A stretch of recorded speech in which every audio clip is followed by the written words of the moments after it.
বলবো? হ্যাঁ বলেন। কি তামাদি বাড়িতে বলতে আমরা বুঝি মূলত তামাদি শব্দটা আসছে আরবি না ভাষা থেকে, যাওয়া তো হয়েছে না। যা মানে দাবি করার আর কেমন করে যাইস? অধিকার যাই সময় গেলে যা তালা দিয়ে অতিক্রান্ত হয়।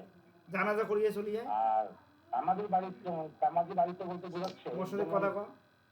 দ্য লিমিটেশন অ্যাক্ট 1908 3 ধারায় বলা আছে তোমরা দিদির যে বাসায় ঢোকার এই কথা এখনো আইনের 4 ওটা হতে থেকে গেল না 25 গেল। ধারার ব্যতিক্রম সাপেক্ষে প্রথম তফসিলে উল্লিখিত সময় অতিক্রান্ত হওয়ার পর যদি কোনো কি আর কম? মোকদ্দমা ঠিক আছে, আপিল বা যাক। দরখাস্ত দায়ের করা হয়, তাহলে প্রতিপক্ষ আমাদের প্রশ্ন উত্থাপন না করলেও ওর পরিণতি হবে খারিজ।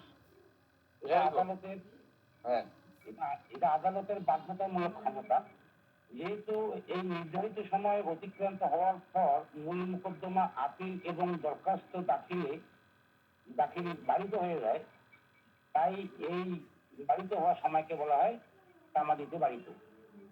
জি। আর এই তামাদি পরের প্রশ্নটা কি জানি বললেন স্যার? যদি পক্ষগণে একমত হয় তামাদি মেয়াদ বৃদ্ধি করা যায় কিনা। যেহেতু আদালত লিমিটেশন অ্যাক্ট 1908 3 ধারার যে ক্ষমতা প্রয়োগ করে ওটা আদালতের জন্য বাধ্যতামূলক, তাই পক্ষগণ যদি সম্মতি দেয়ও তারপরে আদালত ওই সম্মতির উপর নির্ভর করে তামাদির সময় বৃদ্ধি করতে পারেন না। যদি করেন তাহলে ওটা তার ক্ষমতা বহির্ভূত হবে, ওটা কার্যকরী হবে না। বিয়ন্ড জুরিসডিকশন হবে, অর্থাৎ এটা আদালতের জন্য বাধ্যতামূলক, আইনের বহির্ভূত কাজ করা যাবে না এবং নাগরিকগণ ওই যে পক্ষগণ এটা বাড়াতে পারবে না যদি একমত হয়, তাই না? জি স্যার। আর আপিল আদালতে বিলম্ব মৌকুফ করলে দুই ধরনের ঘটনা ঘটতে পারে। যদি বিলম্ব মৌকুফের জন্য দরখাস্ত না করা হয় আর আদালত যদি তা মঞ্জুর করেন, বিলম্ব মৌকুফ মঞ্জুর করে কাজ করেন, সেটা হবে তার ক্ষমতা বহির্ভূত, মানে বৈধ হবে না।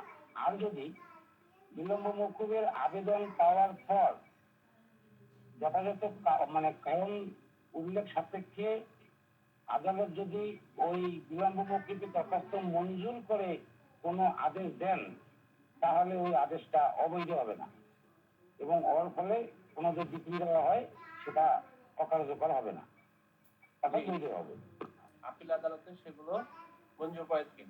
আচ্ছা, বেশ কিছু প্রবলেম, আমাদের যতগুলো প্রবলেম আছে সবগুলো প্রবলেমই এই তামাদি নিয়ে বেশ কিছু প্রবলেম মূলক মামলা করে থাকে, ডেট দিয়ে থাকে, সর্বশেষ তারিখ দিয়ে থাকে, মোকদ্দমার করার তামাদি দ্বারা তা বাড়িত হয়েছে কিনা, বিভিন্ন রকম তারিখ দিয়ে বিজেপিতে এই ধরনের প্রশ্ন করে বেশি।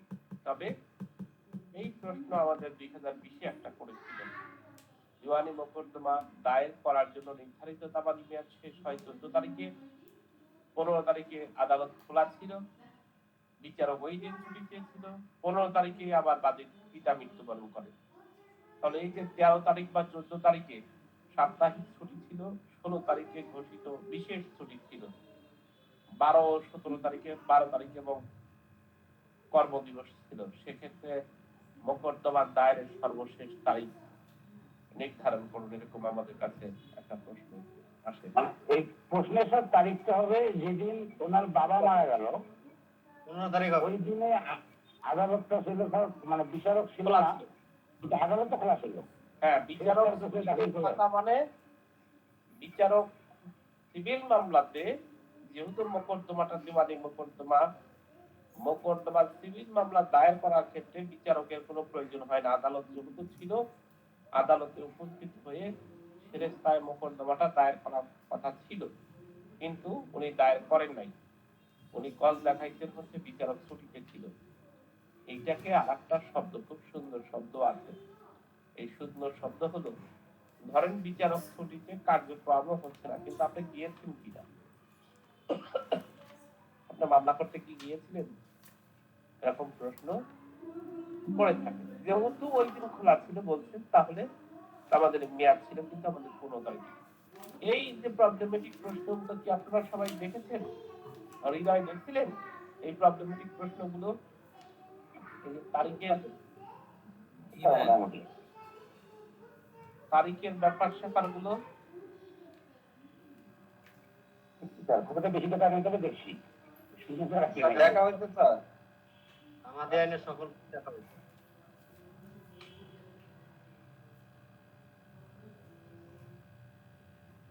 একই সাথে আবুল কালাম আজাদ ভাই আরেকটা প্রশ্ন উত্তর দিবেন, কোন কোন প্রকারের মামলা ক্ষেত্রে তামাদি আইন পাল ধারা প্রযোজ্য হয়? আমাদের আইনের 5 জায়গায় বলা আছে যে appeal, review, revision, leave to appeal এবং অন্যান্য দরখাস্তের ক্ষেত্রে যদি সাফিসিয়েন্ট কজ দেখানো যায় তাহলে আদালত বিলম্ব মকুব করতে পারেন, মানে ঈশ্বরীন ক্ষমতা বলে। মূল আদালত মামলার কি পাল ক্ষেত্রে ধারার মোকদ্দমা দায়েরের ক্ষেত্রে দরখাস্ত মঞ্জুর করতে বাধ্য? বাধ্য না, আর ঈশ্বরীন ক্ষমতা বলে করেন। What is the meaning of sufficient cause? Sufficient cause বলতে সরাসরি সাফিসিয়েন্ট কজের অর্থ তামাদি আইনে দেওয়া নাই, তবে উচ্চ আদালতের বিভিন্ন সিদ্ধান্ত মতে দেখা যায় যে কিছু কিছু বিষয়কে সাফিসিয়েন্ট কজ হিসেবে ঘোষণা করা হয়েছে। যেমন মানে তাদের অসুস্থতা, জি, তাদের আইনজীবীর অসুস্থতা, পক্ষগণের অসুস্থতা, পক্ষগণের অসুস্থতা, তারপরে পক্ষগণের নিকট আত্মীয়ের মৃত্যু, তারপরে পক্ষগণের আইনজীবীর নিকট আত্মীয়ের মৃত্যু, তারপরে ট্রেন গাড়িতে পৌঁছানো, কৌশলীর ভুল, কৌশলে আইনজীবীর ভুল, তদবির কারকের ভুল, আইনজীবীর ডায়েরিতে তারিখ লেখার ভুল, আদালত যদি মামলা স্থানান্তর করে ওই ক্ষেত্রে যদি পক্ষগণকে জানানো না হয়, এরকম স্যার। তাহলে এখানে আমাদের তিনটা, এই 5 নাম্বার সেকশনে আমাদের তিনটা বিষয় প্রমাণ করতে হয়। বিভিন্ন বইতে সেটাই দেওয়া আছে। নাম্বার 1 হচ্ছে সাফিসিয়েন্ট কজ, পর্যাপ্ত কারণ। নাম্বার 2 হচ্ছে ওই প্রার্থী মানে যিনি বিচার প্রার্থী তার কোনো গাফিলতি বা অবহেলা ছিল না, দ্যাট মিন্স গুড ফেইথ এই ঘটনাগুলো ঘটেছে। নাম্বার 3 হচ্ছে বিলম্ব যুক্তিসঙ্গত ব্যাখ্যা রয়েছে।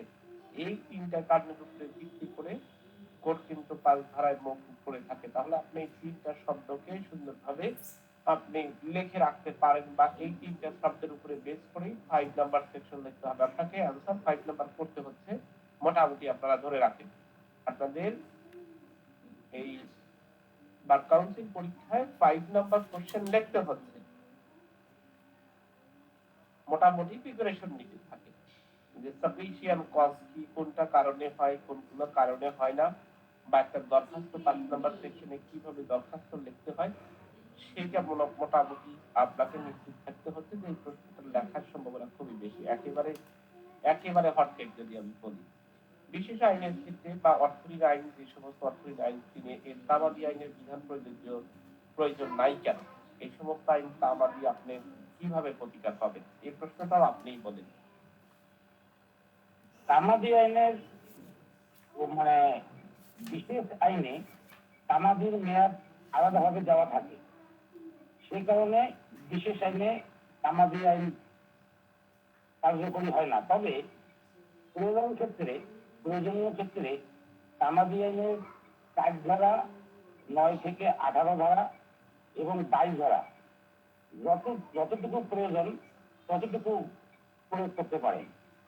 এই যে দুইটা বিশেষ আইনের কথা বলছে, বিশেষ ক্ষমতা আইন 1974 সাল, অর্থনীতি আইন 2003 সাল, যদি এরকমই প্রশ্ন দিয়েই যায় এই দুটো বিশেষ আইনের ক্ষেত্রে, এই দুটো বিশেষ আইনে যে আপনার তামাদির বিষয়গুলো সম্পর্কে বলা আছে সেই সেকশন আপনাদের তো জানা আছে না?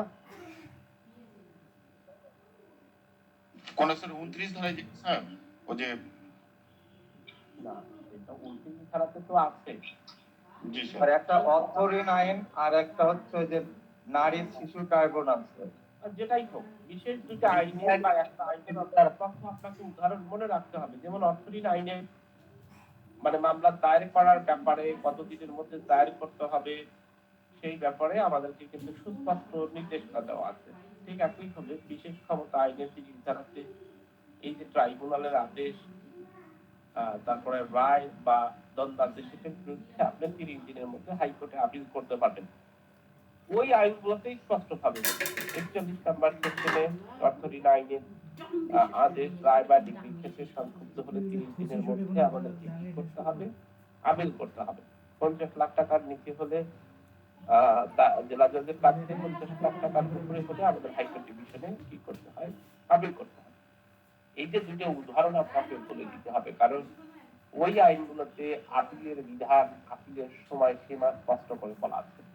সেই ক্ষেত্রে আপনি যে কথাটা বললেন আবুল কালাম আজাদ ভাই, যে অন্যান্য ক্ষেত্রে প্রযোজ্য না হলেও আমাদের যে বাকি সেকশন গুলো আছে, ৪ নম্বর সেকশন, ৯ থেকে ১৮ নম্বর সেকশন, ২২ নম্বর সেকশন, ৪ নম্বর সেকশনে আমাদের কি আছে? ৪ নম্বর সেকশনে মোকদ্দমা বন্ধ থাকলে স্যার, মোকদ্দমা দায়েরের দিন যদি আদালত বন্ধ থাকে, আদালত যদি বন্ধ থাকে, তাহলে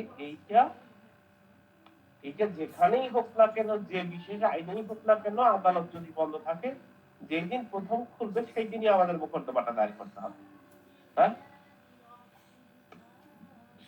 সেটা বিশেষ আইনে হোক আর আমাদের সাধারণ আইন হোক। বিশেষ আইন, সাধারণ আইন বুঝলেন তো সবাই, না? জি স্যার, যখন স্পেশাল অন্যরা বোঝেন তো বিশেষ আইনটা কি আর সাধারণ আইনটা কি?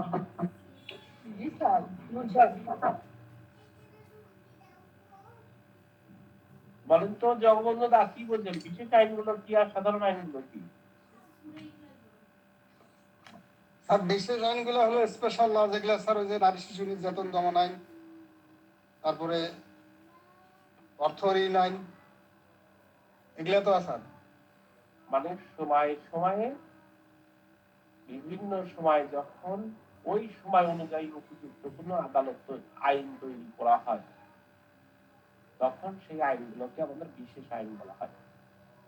যে কথা আপনি উদাহরণ দিয়েছেন ঠিকই বলেছেন, নারী শিশু নির্যাতন দমন আইন ট্রাইব্যুনাল একটা বিশেষ আইন, অর্থ ঋণ আইন একটা বিশেষ আইন, তারপরে স্পেশাল পাওয়ার অ্যাক্ট, বিশেষ ক্ষমতা আইনও নামক একটা আইন আছে ১৯৭৪ সালে